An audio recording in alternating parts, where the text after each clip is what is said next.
की शुरुआत होती है समर नाम की लड़की को दिखाते हुए। समर असल में अपने कॉलेज के दोस्त की वेडिंग में आई हुई थी जो कि टल्सा ओक्लाहोमा के अंदर है, लेकिन उसका बॉयफ्रेंड क्रिस जो होता है वो किसी वजह से आ नहीं पाया था। इसके बारे में मैं आपको बताऊंगा भी कि आखिर ऐसा क्यों हुआ, और इसलिए समर क्रिस के साथ वीडियो चैटिंग कर रही होती है। वो उसे हर चीज की अपडेट लगातार दे रही थी। खैर सेरेमनी खत्म होने के बाद समर अपनी दो दोस्त यानी कि विक्की और ईवा के साथ एयरबीएनबी के लिए निकल जाते हैं जहाँ पर वो रहने वाले थे। अब मैं आपको बताना चाहूंगा कि जिस एयरबीएनबी में वो रुकने वाले हैं वो बहुत पुराना घर था। अब जाते वक्त भी समर अपने बॉयफ्रेंड के साथ ही बातें कर रही थी और हम समझ पाते हैं कि क्रिस को वेडिंग में आने का काफी मन भी था। फिर इसके बाद बातों ही बातों में वो लोग एयरबीएनबी तक आ गए थे जो कि वाकई में बहुत ही बड़ा था। अंदर उन्हें सारी फैसिलिटी भी मिलती है, साथ ही साथ अंदर से वो काफी लग्जूरियस भी था। और जैसा कि मैंने आपको बताया कि ये काफी पुराना घर था, उसके बावजूद भी यहाँ पर काफी लग्जरी थी। एनीवेज एयरबीएनबी के अंदर आकर ये तीनों दोस्त काफी ज्यादा खुश होती हैं। उन्होंने एक्सपेक्ट ही नहीं किया था कि उन्हें रुकने के लिए इतनी शानदार जगह मिलेगी। खैर अब आगे वो लोग वाइन भी पीने वाले थे, लेकिन क्रिस समर को कम वाइन पीने के लिए कहता है, जिस पर समर कहती है कि वो खाली एक ग्लास पिएगी। इसके बाद समर क्रिस को घर दिखाने लगती है और इसी बीच ईवा उसके लिए एक ग्लास लेकर आई थी जो कि काफी बड़ा ग्लास था। जिसके बाद में वो क्रिस को किचन दिखाने लगती है और किचन के पास में एक बंद पड़ा हुआ रूम था। उस बंद रूम के बारे में क्रिस समर से पूछता है, जिस पर वो बताती है कि उसे इस बारे में कुछ नहीं पता, बस ये लॉक्ड हो रखा है। जिसके बाद वो उसे सीढ़ियों से ऊपर जाकर सारे रूम दिखाने लगती है। अब घर को देखकर क्रिस को काफी क्रीपी वाइब आ रही थी। अब तभी अचानक से विक्की कैमरा के सामने आकर क्रिस को अचानक से डरा देती है और ये मजाक सच में काफी डरावना था। यहाँ पर विक्की ये कहने लगती है कि क्यों ना वो उस किचन के पास वाले बंद दरवाजे को खोलकर देखें कि आखिर वहाँ पर है क्या। और आई मीन ये बहुत ही अजीब चीज है, जो चीज बंद हो रखी है उसको खोलना ही क्यों है, क्यों किसी के फटे में टांग अड़ानी। लेकिन ऑब्वियस ही बात है अगर ऐसा नहीं होगा तो ये हॉरर मूवीज आगे कैसे बढ़ेंगी। एनीवेज अब ये सुनकर समर और ईवा दोनों मना करने लगते हैं क्योंकि किसी भी चीज को इस तरह से छूना अच्छी बात नहीं थी, जो कि काफी अच्छी बात भी है। लेकिन विक्की तो इस हद तक नशे में धुत हो चुकी थी कि उसके लिए सब कुछ एक एडवेंचर था और कहीं अब ऐसा ना हो कि उसका ही एडवेंचर बन जाए। खैर अब ये है जहाँ पर क्रिस ने दोबारा अपनी गर्लफ्रेंड को कॉल किया और वो उसे विक्की के बारे में पूछने लगता है, जिस पर समर कहती है कि सब कुछ ठीक है। इसके बाद समर शावर लेने जा रही थी, लेकिन वो अपना फोन बाथरूम के मिरर पर रख देती है और क्रिस का वीडियो कॉल चालू ही था। जिसके बाद समर नहाने चली जाती है। खैर कुछ ही देर के बाद में क्रिस की नजर बाथरूम में बाहर समर के बेडरूम पर जाती है, जहाँ पर उसे एक बच्ची दिखाई देती है और ये देखकर वो समर को बुलाता है। उसे बताता है कि उसने किसी को उसके बेडरूम में देखा, लेकिन वो श्योर नहीं है कि वो कौन था। लेकिन इतनी देर में वो बच्ची वहाँ से गायब हो चुकी थी।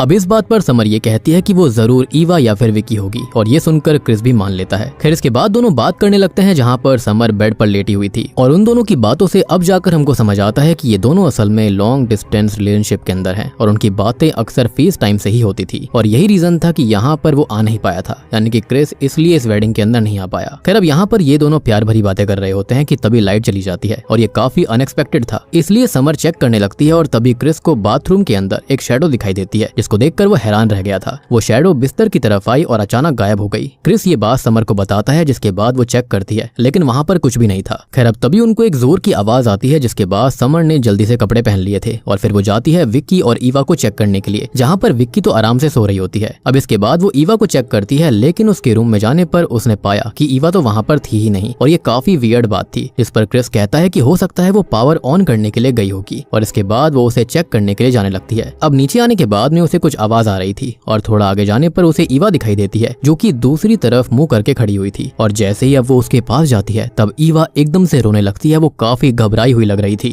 अब ईवा को देखकर क्रिस काफी हैरान था कि अचानक से इनके साथ क्या हो गया और तभी समर भी कॉल कट कर देती है क्योंकि सिचुएशन अभी थोड़ी सही नहीं थी। अब सीन अगले दिन पर आता है, जहाँ पर समर अपने बॉयफ्रेंड क्रिस से बात कर रही थी। क्रिस उससे ईवा के बारे में पूछता है, जिस पर वो ये बताती है कि वो अब ठीक है और सो रही है। अब यहाँ विक्की ने हाउस ओनर को बुलाया था और उसे उन्होंने उस बेसमेंट के लॉक के बारे में बताया था। यहाँ पर विक्की ने ये नहीं बताया कि वो लॉक उसने जानबूझकर तोड़ा और उसने उसे एक हादसा बताया। यहाँ पर ओनर उन्हें कहता है कि कुछ भी हो जाए लेकिन वो लोग नीचे बेसमेंट में बिल्कुल ना जाए और ये सुनकर वो हाँ बोलते हैं, लेकिन उसे ये बात नहीं बताते कि वो ऑलरेडी नीचे जा चुके हैं, इनफैक्ट उस लोटे को भी खोल चुके थे। अब यहाँ पर ओनर उनको ये कहता है कि वो कल यहाँ पर आकर लॉक दोबारा से लगवा देगा और ये कहकर वो वहाँ से चला जाता है। यानी कि ओनर भी जानता था कि बेसमेंट के अंदर उस लोटे के अंदर कुछ तो था।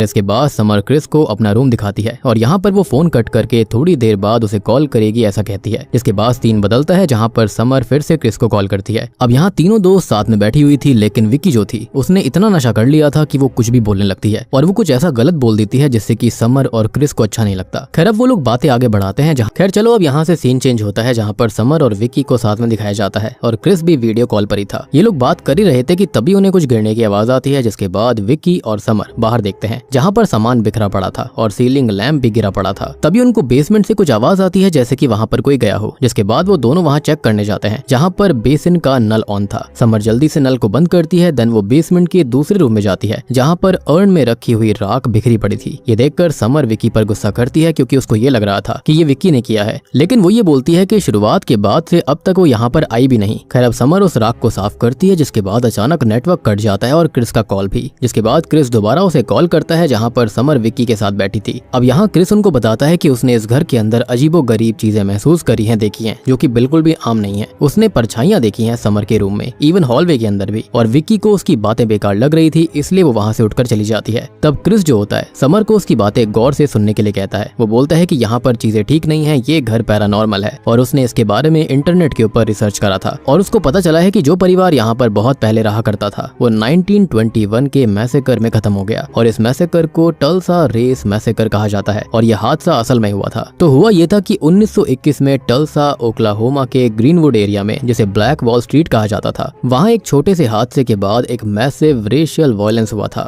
एक ब्लैक लड़के और व्हाइट लड़की के बीच लिफ्ट में कुछ मिसअंडरस्टैंडिंग हुई थी, जिसे मीडिया ने सेंसेशनल बना दिया, मतलब कि उसे बड़ा चढ़ाकर दिखाया गया। जिसके बाद में व्हाइट मॉब्स ने ब्लैक कम्युनिटी के ऊपर हमला कर दिया, उनके घर पर, शॉप्स पर और बिजनेस को भी जला दिया गया और लोगों को खत्म करा गया था। करीबन 100 से 300 तक ब्लैक लोग मारे गए थे और लगभग 10,000 लोग बेघर हो गए। ये सब सिर्फ इसलिए हुआ था क्योंकि ब्लैक कम्युनिटी सक्सेसफुल थी और व्हाइट लोगों को ये हजम नहीं हो रहा था। और आज भी टल्सा रेस मैसेकर को अमेरिका की हिस्ट्री का एक पेनफुल और सप्रेस्ड चैप्टर माना जाता है। Now coming back to the movie, तो यहाँ पर क्रिस का कहना था कि उन्हीं परिवारों के भूत आज भी यहाँ पर मौजूद हैं, और ये सब सुनकर समर थोड़ा सा डर गई। क्रिस बताता है कि इन परिवार वालों को काफी बेरहमी से खत्म करा गया था, लेकिन अब भी समर इन चीजों को मानना नहीं चाहती थी, मतलब कि ये पैरानॉर्मल चीजों को वो बिल्कुल भी मान नहीं रही थी। तब क्रिस याद दिलाता है जो ईवा के साथ हुआ था वो नॉर्मल नहीं था, जरूर ईवा के साथ में कुछ ना कुछ गड़बड़ है। खैर अब क्रिस समर को ईवा को चेक करने के लिए कहने लगता है और वो ठीक ऐसा ही करती है। वो ईवा के रूम में जाती है जहाँ पर ईवा तो नहीं थी, लेकिन दीवारों पर कुछ लिखा हुआ था। तभी समर को बाहर से आहट आती है, जिसके बाद वो बाहर चेक करने लगती है जहाँ पर ईवा के रूम में हम एक लड़की की स्पिरिट को देख पाते हैं जो कि सीलिंग पर चल रही थी, जिसको समर नहीं देख पाती और ना ही क्रिस। अब आगे बढ़कर वो ईवा को ढूंढती है और उसे ईवा की आवाज बाथरूम से आई थी, जिसके बाद समर और विकी बाथरूम में चले गए जहाँ पर ईवा बाथटब में डूबी हुई थी। वो दोनों मिलकर उसे निकालते हैं, लेकिन निकालने के बाद ईवा अजीब बर्ताव करती है और चिल्लाती है, जिसके बाद वो अपना सर बेसिन से फोड़ती है, फिर दोबारा बाथटब में चली जाती है, जिसके बाद वो दोनों उसको निकालते हैं और यहीं पर ये सीन कट होता है।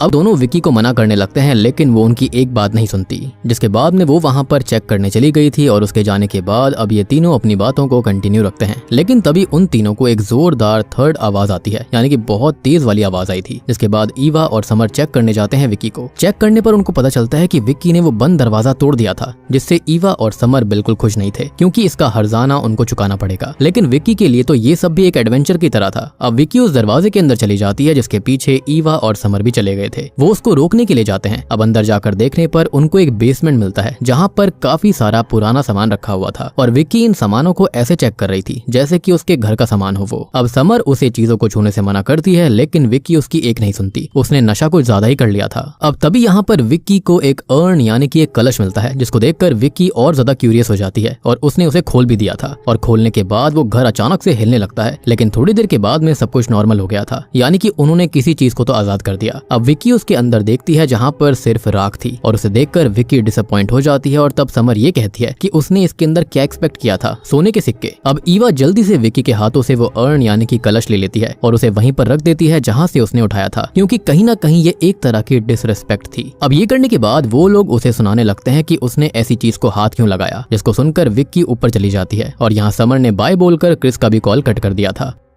जिसके बाद यहाँ से सीन बदलता है जहाँ पर क्रिस दोबारा अपनी गर्लफ्रेंड को कॉल करता है, जहाँ पर वो समर से ईवा के बारे में पूछता है, जिस पर समर बताती है कि ईवा पहले से बेटर है और किसी रीजन की वजह से वो डर गई थी और नई जगह है तो ऐसा होता ही है। जिसके बाद समर बेसमेंट में जा रही होती है फ्यूज बॉक्स को ढूंढने के लिए, यानी कि लाइट अभी तक नहीं आई थी। नीचे जाकर उसे डर लगने लगता है, लेकिन क्रिस उसे हिम्मत देता है। जिसके बाद समर आगे बढ़ती है, लेकिन तभी उसे दीवार के दूसरी ओर से कुछ आवाजें आती हैं, जैसे कि कोई दीवार को ठोक रहा हो। वो उस आवाज को कान लगाकर सुनती है कि तभी क्रिस को समर के पीछे खून में लथपथ एक आदमी दिखाई देता है, यानी कि एक आदमी की फिगर दिखती है, जिसे देखकर क्रिस समर को कहता है कि उसके पीछे कोई है, लेकिन तब तक वो वहाँ से गायब हो चुका था। अब यहाँ समर को ऐसा लगने लगता है कि क्रिस जो है वो सुबह से ही ऐसी बातें कर रहा है, तो पक्का उसको कोई गलतफहमी हुई है या फिर शायद उसने भी नशे कर लिए होंगे। अब समर को फ्यूज बॉक्स मिल जाता है और वो लाइट्स को भी ऑन कर देती है। खैर अब इसके बाद वो ऊपर जाकर क्रिस से फिर से बात करती है, जहाँ वो ये बताती है कि इन सब चीजों की वजह से वो बहुत डर गई है। यहाँ पर क्यूरियोसिटी में क्रिस समर से पूछ लेता है कि उनका एयरबीएनबी है कौन सी जगह पर, जिस पर वो उसे एड्रेस बता देती है। और क्रिस जो होता है वो उस एड्रेस को वेब के ऊपर सर्च करता है और उसको पता चलता है कि ये घर तो पैरानॉर्मल इंसिडेंट वाला घर है, यानी कि यहाँ पर बहुत सारी घटनाएं घट चुकी हैं। और ये बात वो समर को भी बताता है कि उन्होंने ऐसा बेकार एयरबीएनबी कैसे कर लिया, जिस पर समर ये कहने लगती है कि वो पहले से ही काफी डरी हुई है और वो ऐसी बातें ना करे। खैर अब वो यहाँ पर बात कर ही रहे होते हैं कि तभी उन्हें एक और आवाज आती है, जिसके बाद समर ऊपर जाकर चेक करने लगती है, जहाँ पर फर्श पर पानी पड़ा हुआ था और वो पानी आ रहा था ईवा के बाथरूम से। अब यहाँ वो ईवा की आवाज सुनती है जो कि बाथरूम के अंदर बड़बड़ा रही थी। समर दरवाजा खोलती है, जहाँ पर ईवा की नजर मिरर में टिकी हुई थी। उसे देखकर ऐसा लग रहा था कि जैसे वो पजेस्ड हो गई है और उसे कोई होश ही नहीं था। समर अब ईवा के पास जाती है कि तभी ईवा उसके ऊपर हमला कर देती है, जिससे कि समर का फोन गिर गया था और तभी विक्की भी वहाँ पर आ गई थी और दोनों मिलकर ईवा को संभालते हैं। अब यहाँ उनको ऐसा लगता है कि जैसे ईवा की तबीयत ठीक ना हो और इसलिए वो उसे उसके बेड पर सुला देते हैं।